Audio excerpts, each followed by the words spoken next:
welcome into the CHGO White Sox podcast, coming to you live from Studio A of our CHGO offices here in the West Loop of Chicago. I'm your host, Sean Anderson. Alongside me, Herb Lawrence. Hello. You can follow him at Ekronwall23. He's our CHGO White Sox community leader. You can follow the show at CHGO_White Sox. You can follow me at Sean_W_Anderson. We're being produced today by Sarah. Hi.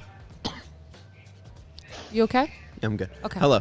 And we are also joined from Arizona, I believe, at the Gila River and Resort and Casino out in Phoenix, Arizona. Vinnie Duber, our CHGO White Sox beat writer. You can follow him at Vinnie Duber, and you can read his latest piece at allchgo.com. You'll hear from the main subject, or one of the main subjects of that piece later on in the show, Josh Barfield. But Vinnie looked into the Diamondbacks connection. We all talk about the Royals connection that Vinnie's so sick of, so we went the other way. Everyone's looking the Royals way, and Vinnie went the other way because he's in Arizona. It's right under your nose.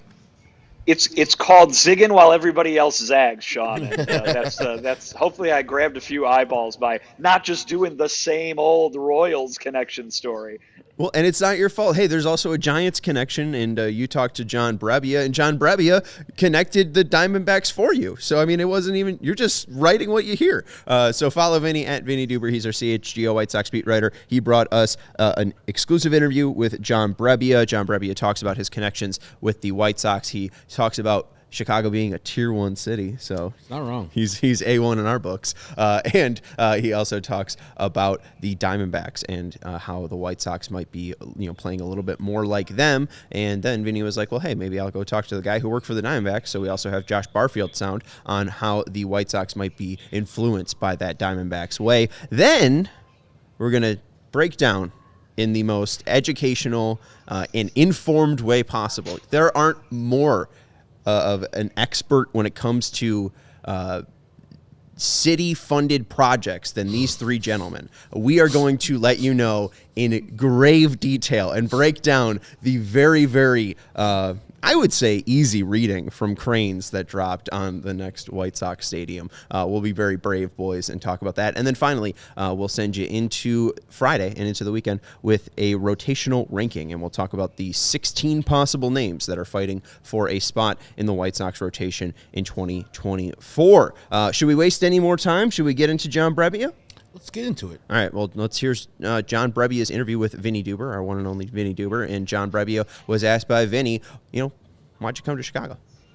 It's always like fun and exciting and new and different, right? Like trying to remember everyone's name and put faces with names that I'd heard before and all that stuff. So, it always feels like there's a lot going on, a lot to adjust to. And on top of that, you're like still doing baseball. I think the first couple of days are always a blast because it's just like you're just overloaded and you sleep great at night. It's a lot of fun. But it's nice getting to know everyone and hearing from the coaching staff and all that stuff, like figuring out how they feel about the team and what direction they want to go and getting everyone going on what we need to work on. What intrigued you about the White Sox? Kind of what didn't. I was familiar with some of the staff that, kind of look at it a few different ways, like how, what team culture I want to be a part of, how can it help me in my career, is my family going to be happy? And I think it's hard to argue that Chicago's it's an elite level city. It's a tier 1 city. But I know some of the staff that was here, and I know what kind of people they are, and I know what kind of brand of baseball they like to play, and that's the kind of brand of baseball that I like to play. Like, I like to have fun, put some effort out there, do your best, and just grind it out every day, and win as many ball games as you can. Play the best you can every day. And the folks that I know here are very much like that. And I thought it'd be just a really good, that's a direction I want to go. That'll make me better, in return, which is great. But that's the type of team mentality I like to be a part of, because I think that gives you the best opportunity to do your best and then to win. You had an existing relationship with Brian Bannister from San Francisco. What has it been like getting back with him here in camp? Man, I love Banny. What an incredible, to say that he's the best at what he does is an understatement. He is truly incredible, and he can the value that he adds to any organization is remarkable, and it's so cool that I've been able to see it firsthand for a few years, like watch the impact he's had, and it's so tangible and it's so awesome. So I love being able to be around him and be part of that again. He's a big reason for a lot of really important things, which I think is great. But I've loved being able to catch up with him and say hi and stuff like that. There's, again, it's super busy, but there'll be more of that to come. What are some of the specific things that he maybe helped you with or pointed you in the direction of in San Francisco? Yeah, the most specific I'll get is just a general approach to pitching. For years, I mean, for my life, really, I've had like this kind of this specific way of doing something. And I remember meeting him the first time, and it was really it's unfair to say it's just him meeting with the whole pitching staff when I got to San Francisco, which he was a part of at the time, and seeing his thoughts on how I can simplify what I'm doing and try and, hey, John, this is what you do best. Let's stick to that. Stop trying to do these things that you're terrible at over and over again. So over my years working with him there, that was like the biggest. I know it's a simple thing and it seems super obvious, but sometimes in baseball you can get it's so competitive, and I'll lose my job any day now. So there's always changes that you want to make. You always want to try and be better. So it was really nice to see him come in and be like, you do this well, keep doing this. You don't do this well, stop doing this. So I got to work with him through stuff like that over the past few years, and then being here, we're 2 days in, but again, it's like more of the same thing, which is just like, when you can simplify things, it makes it simpler, and it makes it a lot easier to hopefully have success. And I think that's a vastly important and vastly underrated part of baseball. Whether it's Pedro or Chris, you talked about kind of the vision and kind of the just kind of general feeling they're kind of to try to build around here. Mm-hmm. What kind of parts of that are kind of the most exciting for you and the guys right now? The one specific word I heard the other day was aggressive baseball, and I love that. Like as a baseball player, I like that because it's like, to me, that means high effort. That means making calculated decisions that will hopefully lead to the best result. As a fan, that's like fun. Like I love that. And when you play aggressive baseball, sometimes things aren't going to go your way. There's 162 games. A lot of stuff's not going to go your way a lot of the time. But when you play aggressive baseball, and when you're good at it, you can't just be like, they're not going to pinch run me to steal a bag. That's way too aggressive. But when you play smart, aggressive baseball, the wins outweigh the losses. The positives outweigh the negatives so often. And it's just exciting to watch. Like, I still feel like I'm very much a baseball fan first. And I love exciting. A lot of people don't think baseball is exciting. I just happen to. And I think that makes it even more fun when you just like, when you're swiping bags, when you're doing this, when you're doing that, it's when you're trying to take an extra base, trying to score on something. I love that. Like, that's the point. If you get hosed, sometimes you get hosed. That's fine. Someone else is happy with their team's highlight. But I think it's really cool, and I think you see a lot of benefits from it. Pedro has brought up the Diamondbacks as a team that kind of did that last year. You've seen a lot of them over the years. Unfortunately, When you play that kind of style, what kind of handful does that make you for the opposing team? I can say for sure that the past 3 years, the Diamondbacks went from, and this is no secret, but they went from being a team that wasn't like, they weren't scared, like they weren't this typical team where you're like, uh-oh, Diamondbacks are coming into town. Up until last year where you're like, oh God, the Diamondbacks are coming into town. But the first couple of years playing against them as much as I did, it was just like, all right, D-backs, whatever. And then you play them and you're like, you're exhausted. You're like mentally exhausted and physically exhausted. You're like, what happened? Like, why do I feel this way? Why am I getting such a good night's sleep after playing them?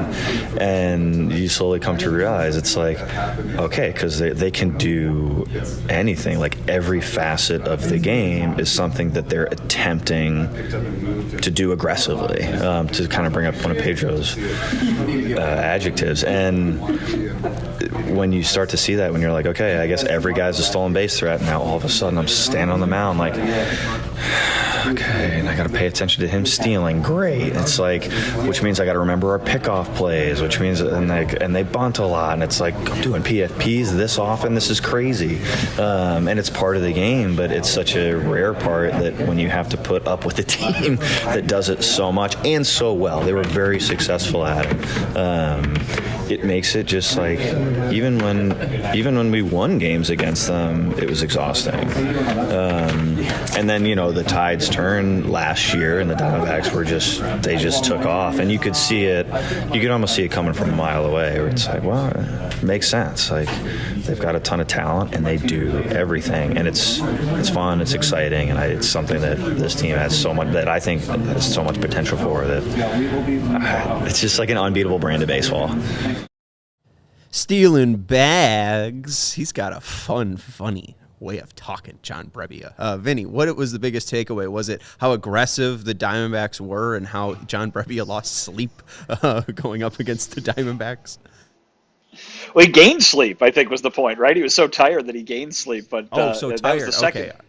That was the second mention of getting a good night's rest. So maybe we know what John Brebbia has on his mind in terms of staying healthy and staying sharp. But no, it was great to talk to him, and I think the multiple avenues that we went down in that conversation are definitely storylines for this team. I mean, Brian Bannister, we've been talking about him every day basically since I've been down here, because he's been so visible working with the pitchers, and now here's a guy who's got 3 full years worth of working with him.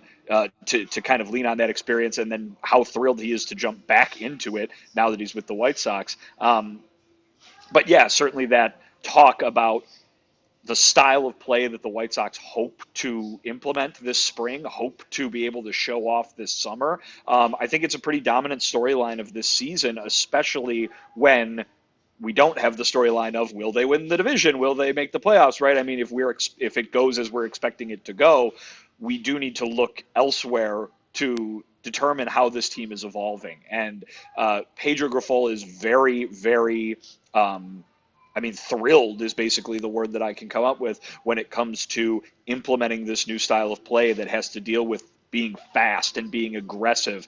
And you heard it from an opponent's standpoint in John Brebbia talking about what it was like to play a team that did that really, really well last year in the Diamondbacks. Now, listen, I phrased the tweet that I sent out with the link to the story that I wrote today very specifically because I didn't want to get the replies that we got to the tweet that was sent out about the story on our CHGO White Sox account, which was, can the White Sox do what the Diamondbacks did? And everybody goes, oh, no, without reading it. It was like, obviously the Diamondbacks have a lot of very good players, and that's why they were able to do this. But look at this as a multi-year project that Chris Getz and the White Sox are embarking on, and looking at taking those first steps of, hey, once we try to play like that, then we can go out and get the players that we know are going to be able to do that really well. And they went out and got some guys this offseason who, excuse me, we know aren't the most successful offensive players, but they can play at least a little more of that style than the guys who were here before, perhaps. Now, again, half this team is holdovers, half this lineup is holdovers. Are they going to be able to do anything like this? Who knows? We'll find out. But I think when you hear the kind of nightmare that the Diamondbacks caused for opposing players, you get an insight from John Brebbia into why playing that style of baseball is not just important, but effective. Because why make it easy on the opposing team, right? Why let them sit there and be comfortable in just focusing on executing pitches or just focusing on trying to, get the guy out who's at the plate? Make them think about all that different stuff, and that makes everybody's job way more difficult, and you can win in ways that aren't just, well, I sure hope that this guy hits a 3-run homer because that's the only way we're built to play. Build your team in a way where you can win in a number of different ways, and certainly the Diamondbacks are the most recent example of a team that's done that and had great success. And go ahead. Oh, and I get wanting to try to play like the Diamondbacks, the National League champions, and you saw the exciting brand of baseball that they brought to the table in the playoffs. But you have to crawl before you walk. The White Sox are a station-to-station type of team where you have a superstar that can do the things that Pedro is espousing, but do you really want to? do you want to have that guy on the bases, firstly exposing himself to outs, exposing himself to injuries, which he has gotten hurt on multiple occasions while stealing bags. And so this is a thing where, yes, I love the idea of being a more aggressive team, but I think this team, with the personnel that they have currently, are just going to be running to outs, a lot of toot lands, instead of being successful like a Corbin Carroll or Alec Thomas or Lourdes Gurriel, et cetera, et cetera. Yeah, but again, like, it's laying the groundwork. Maybe they'll suck in 2024, but as my guy, Alex Rude, pointed out, only Luis Robert, Eric Fetty, and Andrew Benintendi are under guaranteed deals for $40 million next year. So there's going to be a lot of money to spend on players that maybe could steal those bags and maybe could get on base, and then Luis Robert maybe turns into more of a masher type and is just using his speed to get from home to second on doubles and maybe getting home. From Eloy driving him in. I don't know. Who's the third base guy? Is it Rodriguez still? I don't know what you're talking about. What? Who's the third base coach? Is it Rodriguez still? Vinny's nodding. Eddie Rodriguez? Okay. You got to be more aggressive then, I guess. But he wasn't good last year either. That's what they're talking about. He was not good last year on those 10s. You got a grade on Eddie Rodriguez? It was better than the last year of Super Joe, but I didn't think he had situation, person coming up, person running the bases in mind. I think he sent Yasmani Grandal home a couple times. I was like, what are we doing? Like, being aggressive is fine, but also running into outs, not fine. Hey, Yasmani had conviction, so he was sending them. Hey, why not? But anyways, the guy that is bringing over that way from the Diamondbacks is Josh Barfield. Vinny was able to catch up with Josh Barfield and ask him how were the Diamondbacks able to take advantage and play this aggressive brand of baseball in 2023. With some of the new rules as far as like shifting and disengagements and things like that, you get rewarded for being more aggressive, being more athletic, right? I think it's a competitive advantage, and I think that's something that we saw in Arizona with the players that we drafted. The athletic guys like the Alec Thomas, the Corbins, McCarthy's, guys like that, and you saw it play out on the field last year. I think you just continue, you put pressure on teams. Just having multiple ways to go out and beat a team. It's so difficult to go out there and just try and outscore them every night or outpitch them every night. Like, just you're going to have your ups and downs that ways, but you can always play good defense and be athletic out there on the field, and you can always push, whether it's taking that extra base, just putting pressure on opponents, on pitchers. If they're 3-2, I don't want to walk this guy because I know a walk might turn into a double and things like that. It just, it brought an element that we were lacking there in Arizona prior, and something that it's kind of been lacking here, and you kind of see with some of the guys that we've acquired and some of the guys that will be coming up through the system and starting to make their debuts. I think hopefully that's something that we can implement here. Is that something that you kind of voiced to Chris when you got here, or was it kind of just everybody was like, yeah, we need to be doing that kind of thing? Yeah, no, I think we were both on the same page when we started talking about it, because obviously, like, at the time as I was coming over and we were having those conversations, you're watching it play out in the playoffs, so. And it's really hard to go out and just go sign a bunch of guys and make $25 million a year at each position, but you can find guys that can defend. You can find guys that can, with speed and athleticism, a little bit easier. And, so I think we were both on the same page, just making it more of a dynamic team. And, it should be a more competitive team and a team that people like to watch. It's not as fun watching the station-to-station type baseball, but seeing guys taking an extra base, making a diving play in the gap and saving runs, like that's the excitement I think a lot of fans love coming to see when they watch a game. I think it's probably pretty obvious that the guys that you brought in have that buy-in to that kind of thing. What about the guys who were here? You've still got half the lineup is still the guys who were here last year playing the way, or that had played the style you played before. Is there a good buy-in from the Moncados, the Roberts, the Eloys to try to get that for them to try to play that way too? Yeah, I think it will be. You all these guys want to win, right? I don't think anybody has a good taste in their mouth after last year, and it's infectious too. You see one guy does it, and the next guy does it. It starts to snowball. So I do think hopefully that becomes a staple. I know it's something that Pedro's really passionate about too, playing that style of baseball, because that's what he came from too, previously with the Royals. So I think it'll be something that we really push in spring training, and that'll carry over into the season. We'll talk about maybe this change in style of play from the White Sox in just a second, but we want to let you know about our friends over at Prize Picks. Prize Picks is the latest. Oh, no, I'm not latest. I don't know how to read. Let's do we have a reverse sound effect? So 3, no. 2, 1. Prize Picks is the largest daily fantasy sports platform in North America. They are the easiest and most exciting way to play DFS. It's just you against the numbers. Instead of battling thousands of other players, including pros and sharks, you pick more than or less than on 2 to 6 player stat projections and watch the winnings roll in. It's extremely simple to play. I made my picks today on the Genesis Invitational and the PGA. I know, right? I'm an expert, but I can make my picks and submit my entry in less than 60 seconds, making plays on Justin Thomas and Jordan Spieth to have more than 4.5 shots on hole 17. That's a par 5. So I'm just thinking, it's difficult to get a birdie on a par 5, and these guys aren't really having the best of days. So let's take a shot. There's also quick withdrawals, easy game plays, and an enormous selection of players and stat types are what makes Prize Picks the #1 daily fantasy sports app. You can even play on the Rising Stars game later tonight. Keegan Murray, more than 5.5 points. Scoot Henderson, more than 6 points. We'll see what happens tonight. Chet Holmgren, more than 8.5 points. I don't know who that is. Do you? Big, tall guy for the Oklahoma City Thunder. Hey, go test it out. Check out prizepicks.com/CHGO and use code CHGO for a first deposit match up to $100. That's prizepicks.com/CHGO and use code CHGO. Daily fantasy sports made easy. And we also want to let you know about our friends over at Chevy. There it is. Ray Chevrolet is sharing their best offers all month long with their auto show sales event. Make your way to Ray Chevrolet on Route 12 in Fox Lake to join in on the savings. As one of the top selling Chevy dealers in the Midwest, you'll always be able to shop one of Chicagoland's largest Chevy inventories. Herbie, you ever go to the auto show?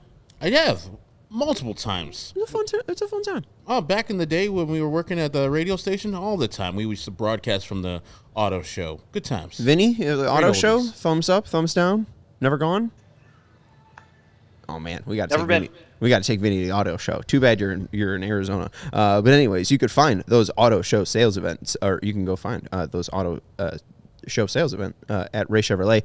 You can find the perfect tailgating vehicle at Ray Chevrolet because they are offering 0% financing for 72 months on new Silverados with over 100 available. And to top it all off, they're pricing over 125 vehicles under $20,000. Seriously, pricing cannot get more affordable, and everyone loves the word free, and that means all month long at Ray Chevrolet in Fox Lake, you'll get a free oil change. All you need to do is mention CHGO when scheduling your oil change. Start the new year off right and schedule it by February 29th. Visit Ray Chevrolet in Fox Lake or raychevrolet.com. They've been serving the community since 1963. Find new roads, and thankfully it's a leap year, so it's February 29th and not February 28th. So you have one more day, if you're a procrastinator like me, this month to get out to Ray Chevrolet and get that free oil change. Would you celebrate your birthday on February 28th or the March 1st if you were born on the February 29th? I would. That's actually the best.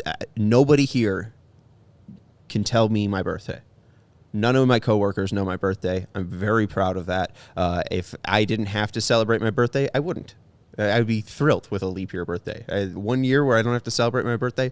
Mwah. And are you only gain years when your birthday actually hits? So you just are somebody's like 36 or 16. Yeah, exactly. Right. Well, you guess less than that, but yes. Yeah.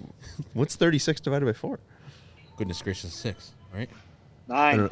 9? Okay, yeah, half your fingers are 7? cut off, so I couldn't tell. You said Anyways. 9? Yeah, 9. How do you not know 36 divided by 4? Didn't go to school, Vinny. That's the problem. I couldn't tell you. Hey, Josh Barfield was number 29. Is that a segue? I don't know. No. But he just said that you can always play defense, you can always be athletic, you can always be aggressive. Right under the Percoda projections that Pedro Grifol is printing out, I think that Josh Barfield will have like a stitched little thing of you can always play defense, you can always be athletic, you can always be aggressive. It is exciting, and it does seem like it's a unison message for this White Sox front office to play defense and be aggressive.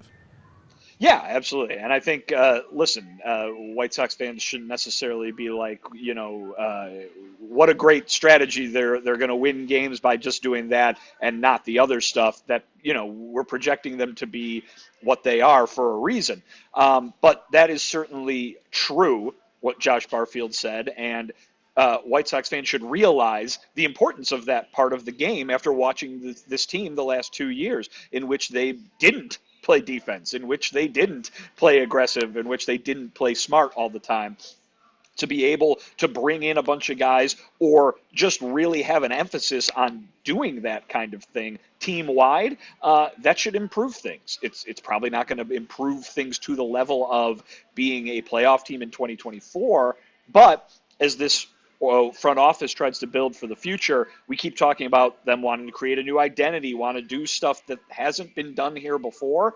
That's the kind of thing that you would look for is them bringing in guys who could do that. He made that comment in that audio that you just played there, saying, kind of revealing a little bit about how you can't always just go out and spend all this money, and maybe this year, if we can judge by what the White Sox did, there might not have been that much money to go out and spend. So what did they do? They spent the little money that they did on guys who play defense, who play hard. Well, real quick, I find it interesting that they didn't go out and spend money on Whit Merrifield as we thought. He only ended up signing for $8 million, which would have been around the Eric Fetty deal, so maybe in their range. But they decided not to do that. And I was listening to the Au Jus with Alex Rude, and they brought up Dom Smith as his name was brought up with the White Sox. I wonder, he never signed yet or hasn't found a team yet, but we see Moustakas be brought in on a minor league deal. Like maybe, and unfortunately, that I have to ask this question to you, Herb, was Dom Smith maybe too expensive for the White Sox? I know that he hasn't signed yet, and maybe the White Sox still end up finding a deal, but it does seem like they've been real budget conscious. They have been, and no, I don't think Dom was too expensive. I don't know where he's going to sign and how much he's going to sign for, but I would guarantee it was not going to be more than $8 million. No, but even then, it's the difference between him and Moustakas signing a minor league deal. Yeah, with a $2 million deal. Yeah, Dom's probably still looking for a major league deal and doesn't think his talents have deteriorated, where Mike Moustakas can see the writing on the wall with the last 2 years has been kind of poor for himself. So, yeah, I could see that type of thinking, but I think it's also kind of, hey, let's see if this happens. If it doesn't, no harm, no foul. If it does, man, we got a bargain at $2 million. But I would have rather gone out and get something a little bit more assured. Like Dom Smith would have been a better option for the White Sox than Mike Moustakas. I think he's a better player currently than Mike Moustakas. But also, Dom Smith is probably like, I want to play much more than what Mike Moustakas is probably willing to give up. And so, you probably would pay him less than the $8 million than you get for Whit Merrifield, but you also get a person that's like, hey, I'm chomping at the bit. I should be playing these games in front of this guy. I should be playing games in front of that guy. I can break open this game. And so it was a smart move by the White Sox to bring in a guy that has a low risk, high reward type of thing for him in Mike Moustakas, but I don't expect great things out of him. And this whole offseason's kind of been, mediocre for them. But I just wonder, like, who is, and I know full camp hasn't started yet. People are all there for the most part, except for like Luis and Eloy. But who's the lieutenant? Who's the person that's going to be furthering the message of Pedro, Getz, Barfield, and all these people talking about aggressiveness, and all these older established White Sox like Moncada and Robert and Eloy listening to him and like, get out of here, man, you type of thing. Like, who's going to be like, yeah, I played under this style, and I'll show you this is going to work for us.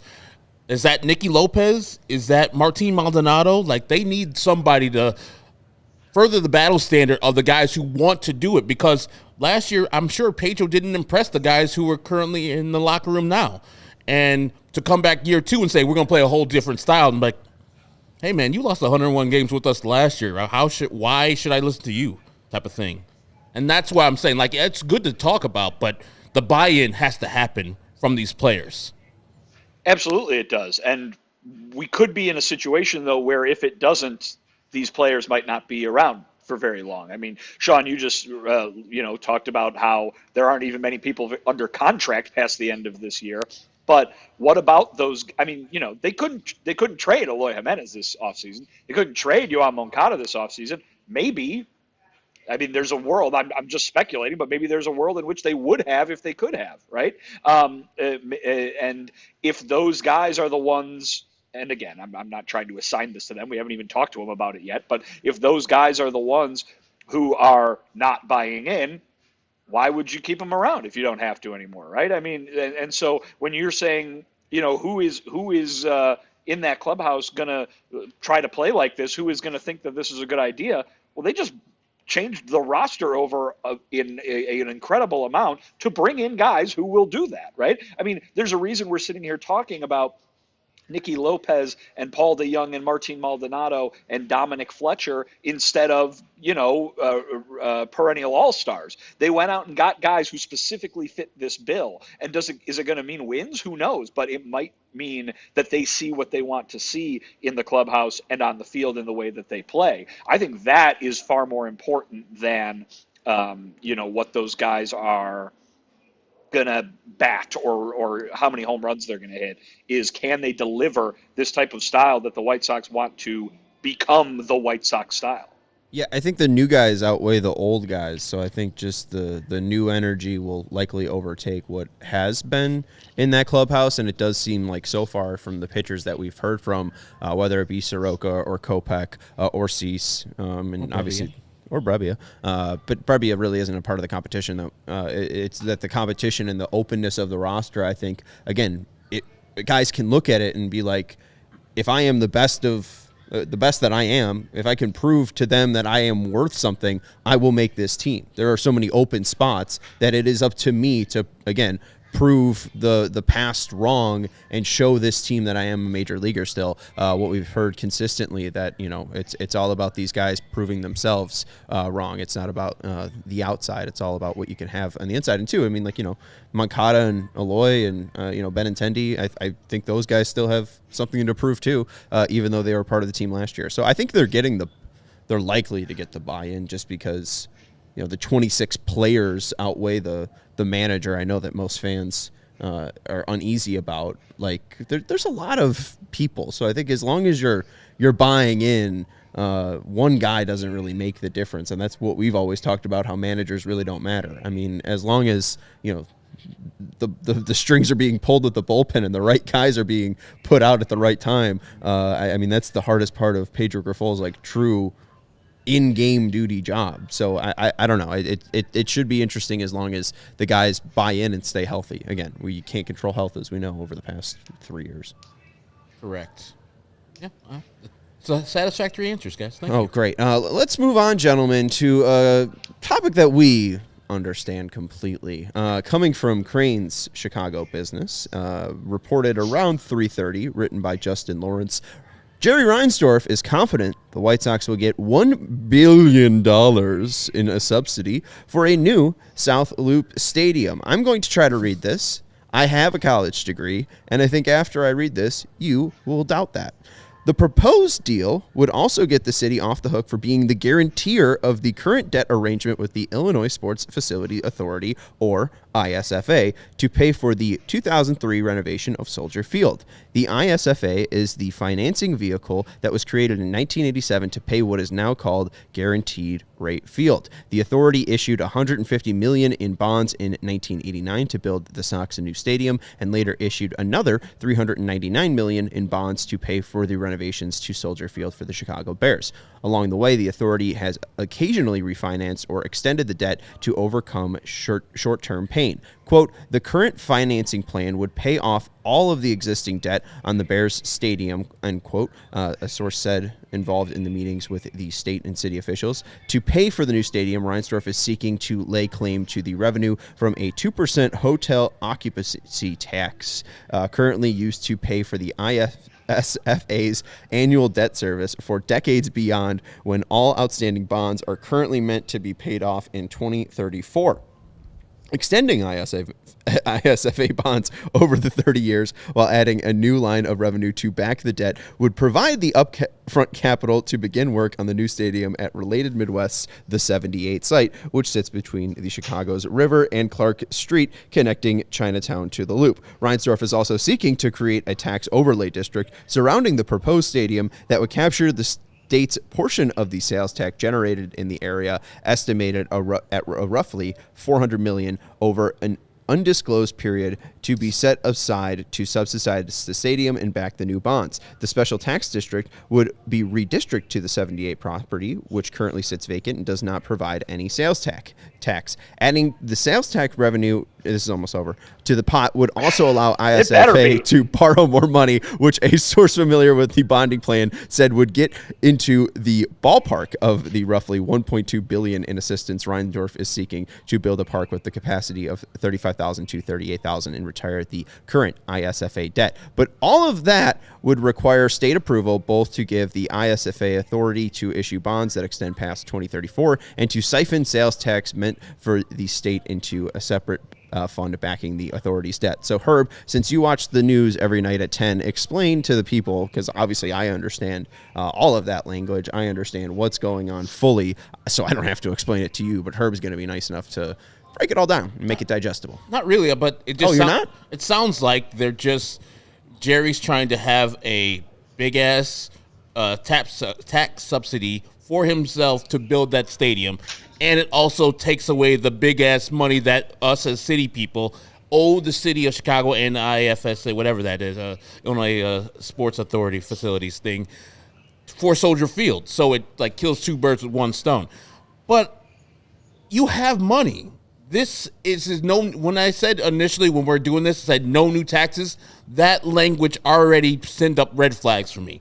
I knew something was going on that was untoward, and that Jerry wanted to find a way, like he built Guaranteed Rate at the time, Comiskey Park #2, and find a way for other people to finance his private building so he can make money off of that private building. It's ridiculous. It's ludicrous. I don't care if my tax dollars don't go up. I don't want him to have a stadium financed by the state of Illinois.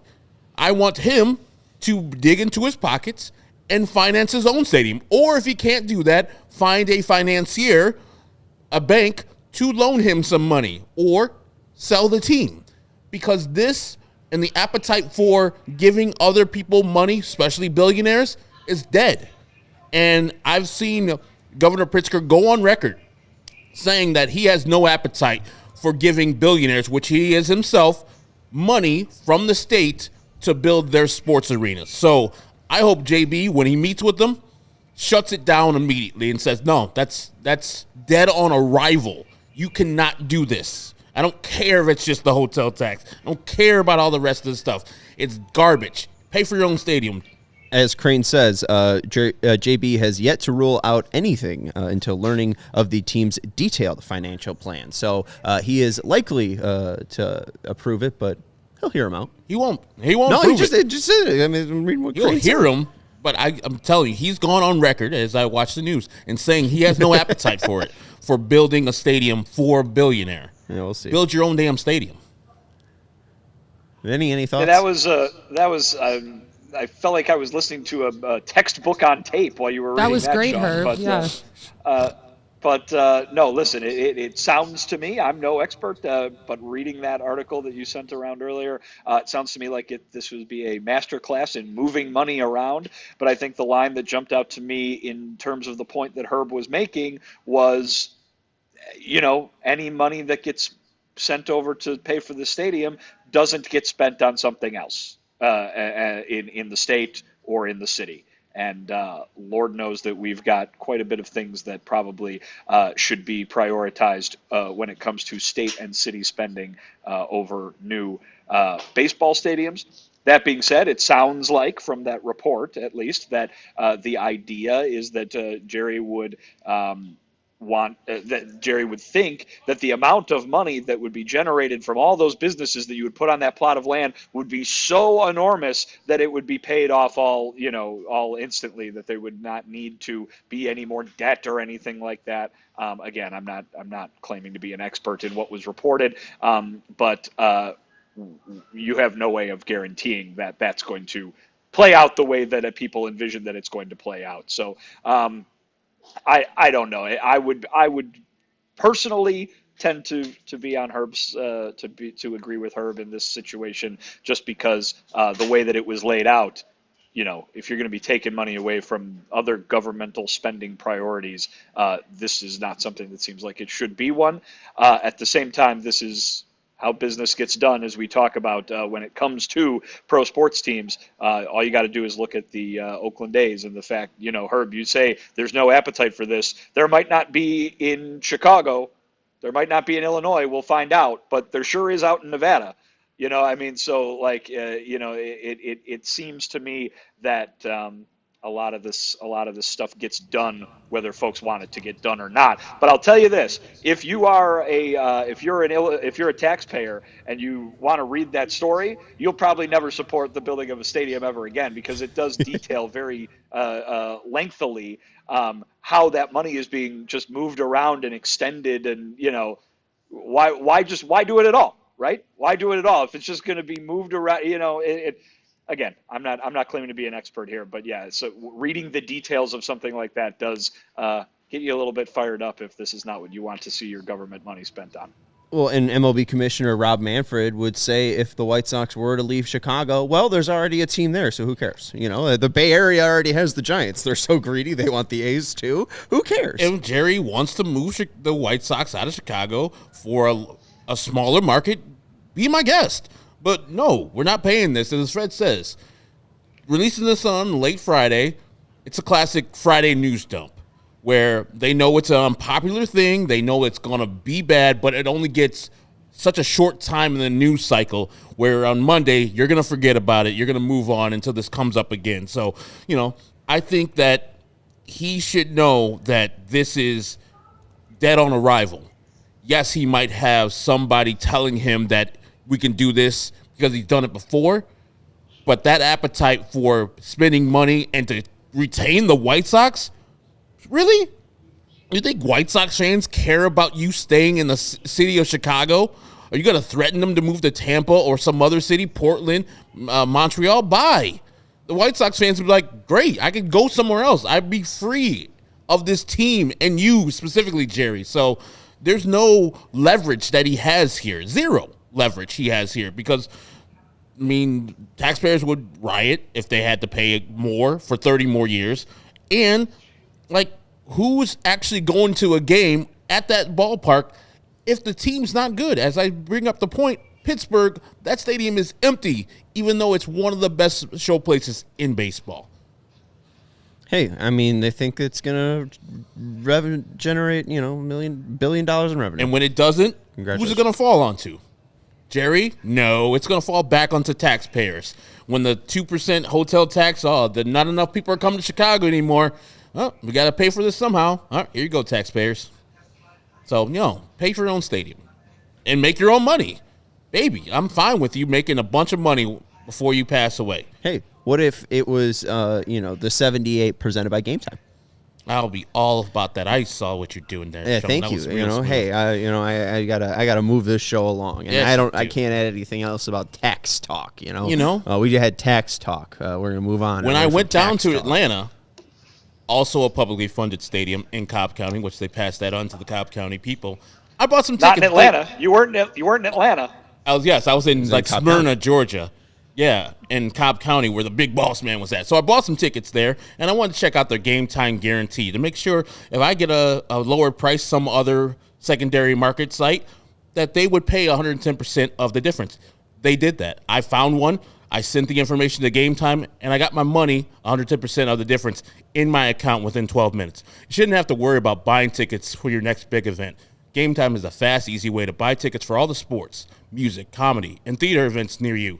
And with killer last-minute deals, all-in prices, views from your seat, and their price guarantee, Game Time takes the guesswork out of buying tickets. You can see the view from your seats before you buy, so you know exactly what to expect when you arrive. And the thing I like the most is the all-in prices showing your total up front, so you know what you're getting, and it's no hidden fees on that deal at all. Let's see. Game Time has deals on tickets right up to the start of the event, and even an hour after the event started. Is the place to go for last-minute seats. And find exclusive flash deals and sponsored deals on tickets for football, basketball, baseball, concerts, comedy, theater, and more. And with Game Time Guarantee, as I just explained, you'll always get the best price. If you find tickets in the same section and row for less, Game Time will credit you 110% of the difference. And take the guesswork out of buying tickets with Game Time.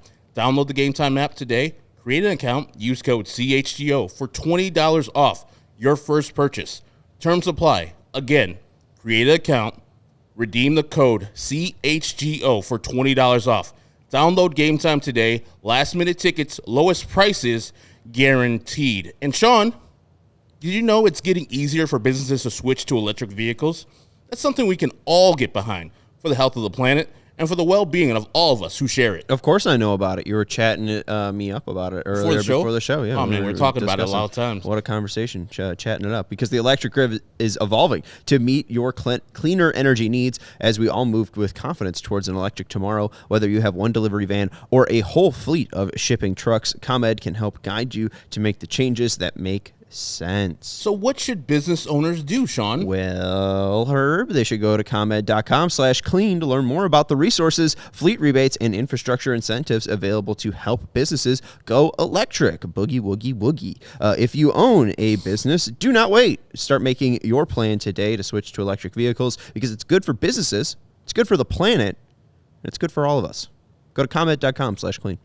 Did you say ComEd.com/clean? You bet your bottom dollar. Go now and see how going electric connects us to a better way of doing business and a better future for generations to come. Thank you, ComEd. All right, let's get into our rotational roundup. That's what I should have called. I did not call it rotational roundup, and that's my bad. Yeah, right. We could even had a lasso sound effect. We had time to do that. That's on me. But it does seem like, Vinny, the biggest storyline so far after the first, not week, 4 days of spring training is there is going to be guys fighting for jobs, and it does seem like the biggest position that we are fighting for, or that those guys are fighting for, is spots in the rotation. Am I wrong? I mean, certainly it seems that way. Certainly that's what everybody's been talking about. But I think if you look at the rotation, which we are about to do, I'm not sure exactly how many spots are open, for grabs, really. Like, it sure seems like Dylan Cease is the opening day starter. It doesn't seem like it. He will be if he's still on the team. Michael Kopech, I don't think Michael Kopech's going anywhere. Eric Fetty just got signed to a 2-year major league contract. And then, so is it 2? Is Chris Flexen going to be part of the rotation like Chris Getz said he expected him to be? Is it 1 spot? I mean, we'll find out, but they have stretched out 14 to 15 arms. So we'll see exactly what that competition looks like once we get to the end of next month. We got 16 names. Let's show that first group, because the only name that Vinny didn't mention that's on it is Touki Toussaint. You bring up, what spots are truly available. That yellow, the number, or the reason why those gold. The gold. Why those 5 names are in gold is because those are the guys currently in the rotation, and Pedro was seemingly clear that it would be a 5 traditional man rotation. If anyone is to be knocked out, I think it is to be, because Flexen isn't up to snuff, and maybe they think he's better in a rotational role, like you brought up. Maybe Soroka's health continues to be an issue, and he's not able to make the opening day rotation. I think Toussaint has shown enough of a resume to be a starter that they would probably trust him in a pinch the most in that bullpen. So I think those are the 6 guys that, hey, if everything goes well health-wise, that's going to be the 5. Cease, Fetty, Kopech, Soroka, and Flexen in the rotation. And Toussaint is your, auxiliary in case of emergency. We need a starter. Someone gets injured. The time that Johnny Kopech came out, Johnny Cueto came out of the bullpen to fill in for Michael Kopech, who got injured. So a little spot start there. And then I think Dylan Cease was warming up with the bullpen, and everyone had an aneurysm. Anyways, am I wrong about those 6 names, Herb? I mean, I think, Flexen, I think, would be the one, like you said, because he has more recent experience of being out of the bullpen than any of the other 4 guys above him. But, I think those 5 guys would probably be right now, if we're talking about going to opening day, those would be the 5-man rotation with, I know in the next thing you're going to have Nick Nastrini. I think he's chomping at the bit to get there, but it'll take a monster effort in spring training and probably somebody getting hurt for him to get into there. I don't know about someone getting hurt, but I think you're right. If he has an impressive spring, and that's why he's number 7, he's right there. He's on the precipice. I think if Nastrini has a good spring, there is the chance that they say, hey, he's got more potential than Chris Flexen anyways. Flexen wasn't signed to that big of a deal. We can move him to the rotation. I know everyone on White Sox Twitter is ready to make Michael Kopech a bullpen piece. Maybe he just doesn't make it as a starter. Maybe they don't see that progression from Michael Kopech, and they think that they want to give him more of a digestible piece of work out of the bullpen, and Nick Nastrini makes it. Sarah, feel free to flash out group 2. Nastrini's at 7. Jared Schuster's at 8, because I think he's along the same lines of Nastrini making MLB starts with the Braves last year. He's got something to prove. I don't know if he's a guy, but if these guys have, and he's a lefty too, right? Yeah, he's a lefty. So that kind of works in his favor. If these guys have good springs, maybe if everything falls the right way, they get a spot in the opening day rotation. If things don't go right for them, but they still need a guy, Jesse Schultens, come on down, no? Yeah, he's got a master's degree now, doesn't he? He's got a master's degree now. The White Sox shared all these fun facts. He's now got a master's degree in accounting. So shout out to I'll see if Jesse Schultens can weigh in on stadium financing. Jesse Schultens. Yeah, that'd be great. He'd be a wonderful expert there. And to do some taxes, too. Should I share these? Because these were all pictures, too. The White Sox had fun facts on their social, on their Twitter. We'll get back to the rankings in a second. On their Twitter and TikToks. Jake Eater is ambidextrous. Tanner Banks would spend all of his time in the mountains if he could. Kai Busch can play the piano. Dylan Cease co-owns 2 disc golf courses. Jesse Schultens has a master's degree in accounting and got it this offseason. Nick Nastrini, who's 7 on this list, likes the ocean. Davis Martin has a brand new elbow. Eric Fetty is from Las Vegas. And Joe Barlow has 10 siblings. Did you guys have a favorite fun fact that stuck out? I don't know if any of those qualify as fun. Yeah, I was going to say that too. Well, I think that was honest. True facts. If you watch it, Michael Kopech has to come up and do Dylan Cease's fun fact. And I think Dylan is on the same length or mind wave that we are on. And it was like, this is a stupid exercise. This is dumb. And he's like, well, people already know that I own disc golf courses, right? Like, I don't even think he thinks of that as like a fun, quirky fact anymore, because he probably talks about himself at an inordinate amount that anyone else does. Like, how many times are you addressing the media after your days of work, Vinny? Never. Nick Nastrini likes the ocean? Is that a fact? Hey, I guess. I guess. I like the ocean as well. Hey, you never fall into a shipwreck hole on YouTube? I've been there. Hey, Vinny, you have a new hiking partner out there. Didn't somebody want to spend time in the mountains? Yeah, Tanner Banks. Your guy, Tan Banks. You can go out there and battle some scorpions, he's from some the snakes. Mountains. He's from the great state of Utah. He was mountain raised, I think. So was Kai Busch. Kai Busch and his caterpillar mustache. Anyways, let's move on. Kai Busch is on this list. Let's go back to the list. Oh, no, we got to go back to the second one. I didn't finish it. My bad. So Jesse Schultens, I think if he is, if they really are in a pinch, Touki Toussaint's not working out, maybe they need 2 guys in case of emergencies. Schultens is 9th. At 10, Jonathan Cannon. They said 15 to 16 arms are being stretched out. I don't think it's likely. I think it's, probably like a 2% chance Jonathan Cannon has that good of a spring to make it into the rotation, but it's there. Maybe Chad Kuhl has really found some extra velocity. He's our 11th pitcher. Maybe he's found some extra velocity and he can be there in the rotation if the Sox, don't like Chris Flexen enough. Chad Kuhl has major league experience. Maybe I should even have Chad Kuhl a little bit higher just because of that experience. At 12, I have the ambidextrous Jake Eater. He's in camp. Kind of forgot he was in camp, and then that social video reminded me that he was in camp.